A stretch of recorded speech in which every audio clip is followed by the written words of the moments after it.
I'm going to share with you 100 tips that I've learned from my real estate investing coach with this secret information that I've learned that you can't really find anywhere else.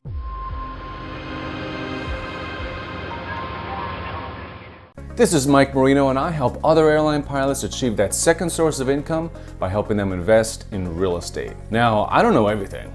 That's why I have a real estate investing coach. In this series of daily videos, I want to share with you 100 tips my real estate investing coach has taught me.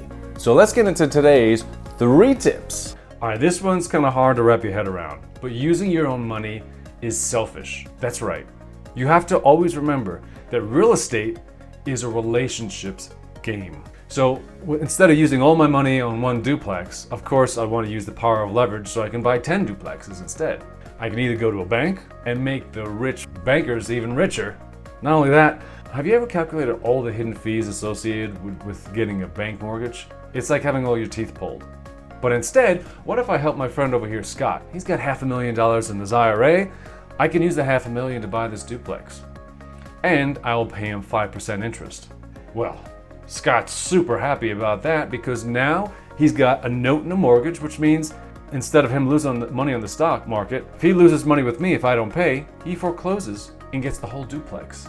It's a win-win. Scott's happy, he's making money. Okay, maybe my cash flow is a little bit less than going with the bank, but Scott is so happy he goes to work and tells Mary and John and all of his friends that Mike Marino is buying real estate and paying out 5% interest with the security of a note and mortgage.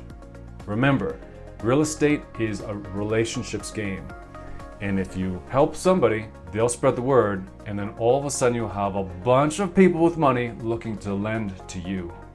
Real estate investing is the business of relationships. That's right. In modern times, everyone thinks they can just go on the computer, on Zillow, without stepping foot in the market that they're interested in. You're gonna lose because you have so much, millions of competition, because so many people think they could just do it easy, go on Zillow and find a deal that's gonna work. No, you have to go old school. You've gotta go out there and meet people, walk the streets, talk to neighbors. Hey, what's going on in this neighborhood? What did this look like 20 years ago? Where do you think it's going now? The more personal relationships that you have in your market on the ground floor, the more likely you're gonna get access to off-market properties because you're now an insider. You're not somebody who's stuck in front of a computer screen. You're down on the ground, and believe me, Tyler and I are seeing this in Key West right now. You go on Zillow and everything's been picked over.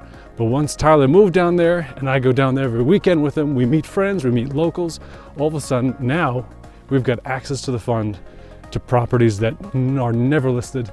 And frankly, people tell us we only want to sell to locals like you guys. So, real estate is the business of relationships. All right, only buy things that make you money. Assets. For example, if you want to buy a plane, consider putting that plane into a corporation and then dry leasing it to a flight school. So now when you're not flying it, the flight school's flying it, and you get that check in the mail for every hour that they put on the Hobbs meter. Or let's say you want to buy a bigger plane, you really don't want to rent it out. I don't blame you. Well, instead, figure out the monthly payment on that plane and then buy maybe a duplex, maybe a quadplex, something that will generate the cash flow to pay those monthly payments for the plane. Now, once the plane is paid off, you're still getting those monthly payments every month. And then what about smaller items? Like, I don't know, maybe you need a vacuum cleaner for your house. Well, any other items small things like that, make sure that you can write it off as a business expense. Hey, I've got to vacuum my home office, so I'm gonna get a tax deduction from that. Mind-blowing, right? Stay tuned for my next video where I divulge 3 more secrets from my real estate investing coach out of a series of 100. I got a long way to go. See you there.